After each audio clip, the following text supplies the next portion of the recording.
This week on The Watchman, it was a turning point of the Crusades, and its outcome altered the histories of Israel, Europe, and Christianity. We're on the ground in Israel's Galilee region to get the inside story of a medieval battle between Crusader knights and the Muslim conqueror Saladin that changed the course of the Middle East forever.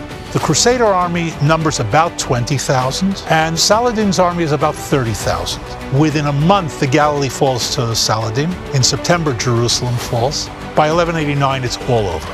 Elliot Chodoff is back to break down the legendary battle of the Horns of Hattin, only right here on The Watchman.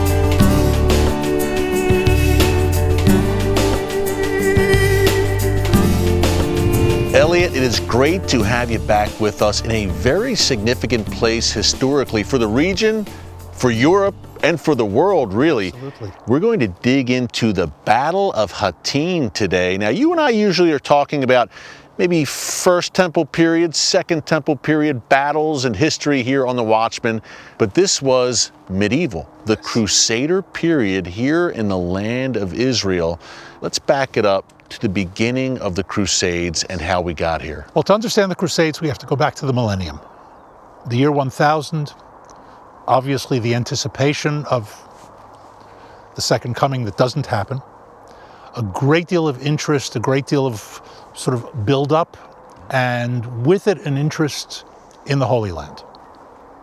And here I think it's important for us to say it wasn't called Palestine in those days, it was called the Holy Land. That's right.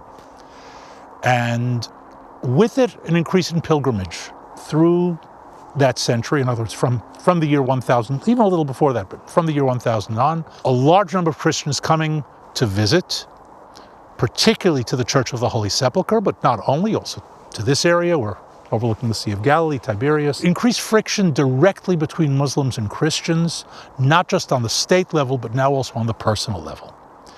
And with that, organizations like the Knights of St. John, the Hospitallers, set up actually hostels initially to help pilgrims, to protect them, but not only to defend, to take care of them, ultimately also to take care of them medically. It's a whole story in and of itself. So in the fall of 1095, the Pope Urban, calls for a crusade, which gets organized over the course of the winter and sets out at Easter 1096. Now, when he calls a crusade, it was in France? Yes. And it Council was... of Clermont. Yes, the Council of Clermont, and it was a time of great fervor. People really heeded the call. Yes. And another part of the backdrop, which you're laying out beautifully here, Elliot, would be kind of centuries of acrimony between the Christian world and the Muslim world. Absolutely. So they set out shortly after Easter in 1096. The first thing they do is wipe out Jewish communities in Central and Southeastern Europe. Massacres of enormous proportions. And these were people supposedly fighting in the name of Christ. Yes. A Jew, by the way. They take Jerusalem in June 1099, battle there, and then expanding. They push out essentially to this line, a little to our east, build fortresses along here. Beyond there, and we can see in the distance, is the Golan. So they built a Catholic kingdom. I think that's a crucial distinction. This is pre-Reformation. Yes. A Catholic kingdom in the Holy Land. Called the Kingdom of Jerusalem. Yeah. There are battles, and to go through the rest of that century, in other words, from 1099 would be a whole course in and of itself. They take the Galilee in the early 1100s. So they had success. The first crusade, they had great success, it sounds like. And then they go into sort of a decline, not in terms of losing, but in terms of quality. Now here we have to understand something. The leaders of the First Crusade, in many cases, are first rate, and it's not politically correct to talk about better and worse, but I'm not politically correct. What can you do? That's why we love you. But then either they die off or they go back to Europe. Yeah. And the people who came here, in other words, the masses, are not the, shall we say, the creme de la creme. They're the second and third stringers, and they're the ones who establish themselves here. And what happens over the course of the next, say, 7 decades or so, is a decline in the quality of administration, a fragmentation as essentially third-rate aristocrats are battling over less and less. Overall, the Crusaders hold their own. They don't win every battle, but all in all, by the time we get to this stage of this battle, the Crusader kingdom is still holding. They essentially brought European feudalism here to the Holy Land, and also built castles, another European feature, throughout this land, which are still here today. The remains of some pretty impressive Crusader castles. Some of the most impressive archaeological stuff out here. Hey, we want to get into this battle, the Battle of Hattin. We are at the legendary site known as the Horns of Hattin, which we'll explain in a minute. Before we walk on over there and talk about this pivotal battle which unfolded in July 1187, pivotal and not in a good way for the Crusaders, certainly, Saladin.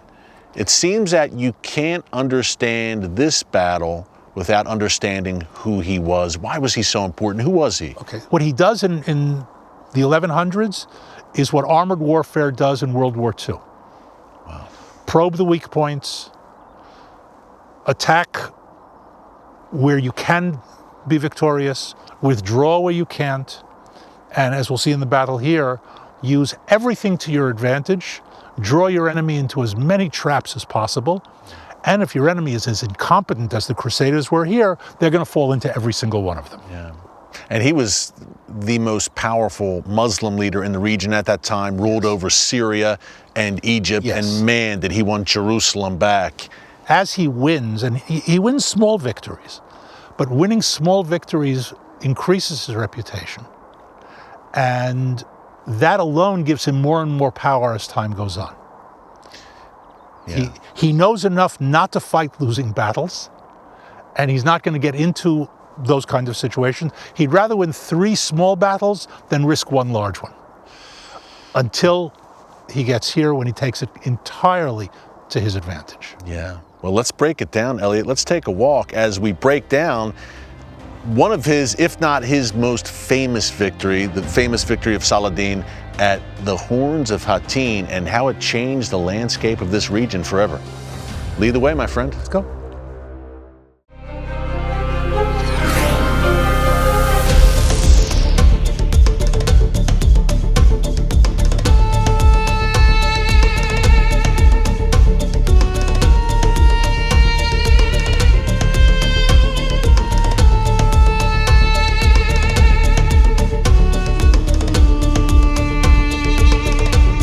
Elliot, you gave us a great overview, all the backdrop we needed leading up to the Battle of Hattin. Where are we right now? Just to reset for everyone, where are we right now geographically? We are, first of all, standing on the slopes of an extinct volcano. This is volcanic soil around us. You're sure it's extinct as we're standing? Last time I checked. Just double checking. You never know. Overlooking the Sea of Galilee, Tiberias to our east, the Mediterranean out there, we can see the sun is setting to our west. Figure roughly 30 plus miles from the Mediterranean to the Sea of Galilee. We're most of the way to the Sea of Galilee here. And in many ways, the decades of warfare and battle between the Crusaders and the Muslims here in the Holy Land during the Crusader period kind of culminates, in a sense, right here. Yes. How did it all come here to the Galilee, to Hattin? First of all, the Crusader kingdom, the kingdom of Jerusalem, has been deteriorating, corroding. There have been battles along the rim, along the fortresses, and as we mentioned, all in all, the kingdom is holding its own, but there's rot. Saladin crosses in late June, early July of 1187, crosses from the area of Damascus, Syria, into the Galilee. At this point, Raymond of Tiberias is no longer his friend. They've been kind of bartering, some backdoor deals. Right, but it's over. Yeah. And there's a new king, Guy de Lusignan, a new Crusader king, king of Jerusalem, who is very weak. He becomes king through marriage. There are those who oppose him, those who support him. Raymond among those who oppose him. The Crusaders decide they're going to defend the Galilee against Saladin's incursion. And at this point, Raymond joins up with Guy de Lusignan. In other words, he removes his opposition, he swears his loyalty to him, and he becomes one of the key players in this drama. Another, Reginald, who's sort of almost the inverse of Raymond, a troublemaker, a no-goodnik, who has violated every truce he possibly can with Saladin, launches a raid on Mecca, kills Saladin's brother. Let's just say that there's no love lost between him and Saladin. Yeah, it sounds like the three major figures on the Crusader side then are Raymond and Guy, and then Reginald, who's kind of a thug. Right. And it's decided this is going to be the battle. The Bishop of Acco brings a relic of the true cross. This is going to be it. And just so people know, that would be the cross that Jesus was crucified on. Catholics at the time thought, we have it. They had it. So on the morning of July 3rd, 1187, they set out on a march from Tipori to Tiberias. Now, the numbers in the battle don't tell the whole story, because the Crusader army numbers about 20,000, and the best guesstimate of Saladin's army is about 30,000. Now, 20,000, 30,000, it's workable. However, the Crusader army of 20,000 only has about 1,200 horsemen. They have hundreds of Muslim mercenaries, and the rest are foot soldiers of varying capabilities. The third string, as you said earlier. Third string. Saladin's army has 12,000. I'll remind you, 1,200 horse on the Crusader side, 12,000 horse on the Muslim side. They're light cavalry, they're raiders, they're not going to engage head to head, but it's a long way to march 20 miles when these guys are snapping at your flanks and your rear and that sort of thing. In July, in Israel, in the on Galilee. July 3rd, where it is blistering hot. Up next, the brutal outcome for the Crusaders in one of history's most pivotal battles. Don't move.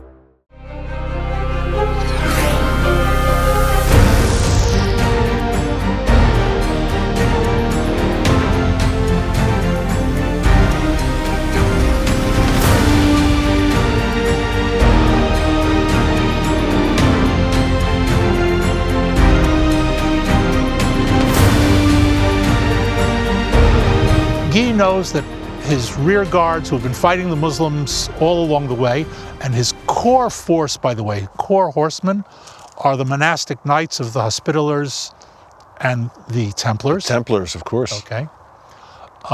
Very, very fierce fighters for a number of reasons. Among them, that many of them were thugs who joined the monastic knights because it was either that or be executed or go to prison for things they did in Europe. Back home. By the way, this was the precursor of the French Foreign Legion, if you think about it. Yeah. And tough guys, by all, fair enough. Hard men. Hard men. He comes up here onto the Horns of Hattin, the horns of the two peaks, onto this extinct volcano, because it's defensible. The mistake is that he doesn't need to defend, he needs to attack. He's got to get out of here. Mm-hmm. Now, Saladin has come up from there and encircled the mountain from the two sides. With his greater... With his greater force and with his mobility. Once Guy pulls his forces up here, he closes the ring on him. Now, it's like, now you can't get out. Yeah, and these guys are desperately thirsty. They're already... The sun beating down in Galilee in July. Now, something else that a lot of people don't think about. You continue to dehydrate at night. It may not be blistering hot, but you're losing moisture. You're losing fluids, which is why many of us wake up in the middle of the night thirsty. Yeah. To make things worse, because Saladin understands this, he has his men light up all the grass around here and cover this hill with heat and smoke through the night. They get up in the morning, and the first thing Saladin does is drop his ring back. He doesn't want to fight this battle first thing in the morning. He wants to wait for the sun to get to a good point to really pound down on their heads. Raymond, with about 300 of his horsemen, try to break through the ring. Now, there are springs down here, out of sight of us, but down the slope. And he tries to break through. Saladin, realizing what's happening, orders his men to open their lines and allow Raymond and his 300 men to ride through, and then closes his lines behind them. In other words, Raymond doesn't break through, he's allowed to go through. And now he's on the wrong side of the circle. Of the circle. And he makes a very wise decision of discretion is the better part of valor. He says, bye guys, and he continues on to Tiberias. I'm out of here. That's right. I didn't want to be here in the first place. I told you not to come here. I didn't mean to flee, but now that I'm out, I'm not going back. And by the way, the horns, we call it the Horns of Hattin because it essentially two parts of when the volcano erupted the last time, it blew the center out and just left these two sort of side pillars. Hence the name, the Horns of Hattin. And hence the name. And so the circle breaks, Saladin closes ranks once again, and we have a desperately thirsty, literally dying of thirst group of thousands of Crusaders. Many of whom either die of dehydration or heat stroke, others who are killed simply because they can't move, and the rest are captured. And the aftermath of the capture is a story in and of itself. Because Saladin has Guy and the other leaders, including Reginald and the other aristocrats, again, third stringers but aristocrats, brought to a pavilion that he sets up somewhere over here, where we're standing, overlooking the battlefield. He offers Guy a cup of water, and he tells him, kings don't kill kings. And Guy drinks, and they're all desperately thirsty. And he turns to offer the water to Reginald, who's standing next to him, and Saladin swats it out of his hand. He says, he will not drink from my cup. Because if he had, he wouldn't be able to do what he did next, which is kill him. The rest of them sit down, he serves them, and then puts on a display of killing some 300 of the monastic knights of the Hospitallers and Templars. The aristocrats were taken and either released ultimately. Guy was released under oath not to take up arms again. Guy was released, the king of Jerusalem. About a year later. Okay. And then he immediately took up arms. He violated his oath. Can't trust any of these guys. Others were ransomed. The Muslim mercenaries were all slaughtered. And the remaining were working with the Crusaders. And the rest, the majority of the footmen were enslaved. Those who could be ransomed were ransomed, and the rest were kept as slaves.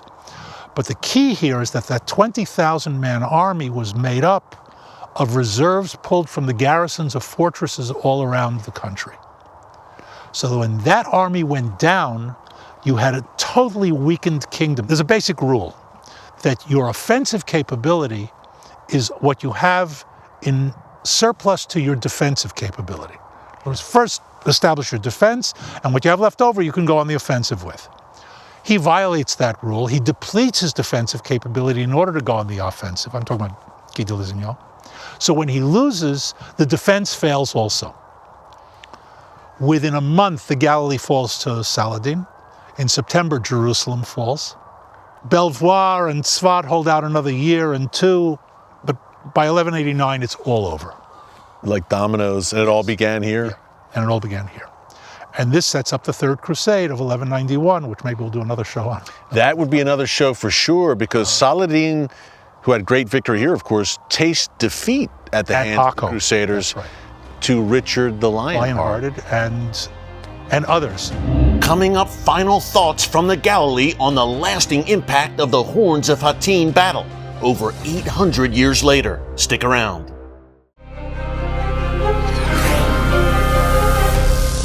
Well, I think we should do a show on the Third Crusade, the story of Richard the Lionheart and his epic battles against Saladin. But final thoughts here, Elliot, at Hattin, the ultimate ramifications of this historic battle really hastened the demise of the Crusaders here in the Holy Land. It ended the First Kingdom of Jerusalem. The Second Kingdom of Jerusalem sat in Akko, which already tells you something.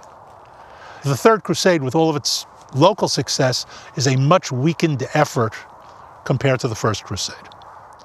Its ultimate defeat, and again, it goes through its period and ultimately deteriorates, means that this region falls out of European hands for centuries. It establishes a status quo that holds for at least 6 or 7 centuries.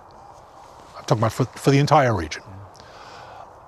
It gives the Muslims a tremendous boost vis-a-vis Europe. It changes the politics of Europe. In other words, there's an indirect impact. Not an exaggeration to say this battle, the Battle of Hattin at the Horns of Hattin, changed the course of Middle Eastern and European history and history in general, world history. Absolutely. Absolutely. Directly and indirectly. Absolutely. Elliot, this was a real treat to do this period of history. As we said earlier, hey, we're doing a lot of biblical history and current history together. Yeah. This is a fascinating period, this medieval period, Crusader period. Yes. We will do more. Excellent. We'll do it with you, my friend. I look Elliot, forward to it. Great as always, my friend. Thank you. Thanks again to our good friend Elliot Chodoff for that fascinating tour through a pivotal event in the history of the Middle East, Europe, and Christianity. The Battle of the Horns of Hattin. Hey, we've got plenty of great content like this on a daily basis at our YouTube channel, so be sure to head over to WatchmanTV.com and subscribe for exclusive daily content that you will not see anywhere else. That's WatchmanTV.com. Thanks so much for joining us here this week on The Watchman. Until next time, God bless you, and remember, never hold your peace.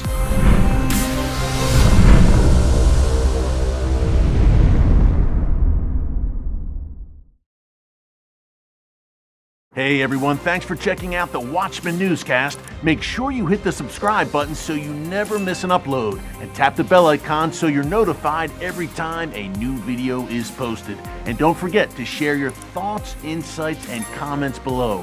Thanks for watching. We'll see you back here tomorrow.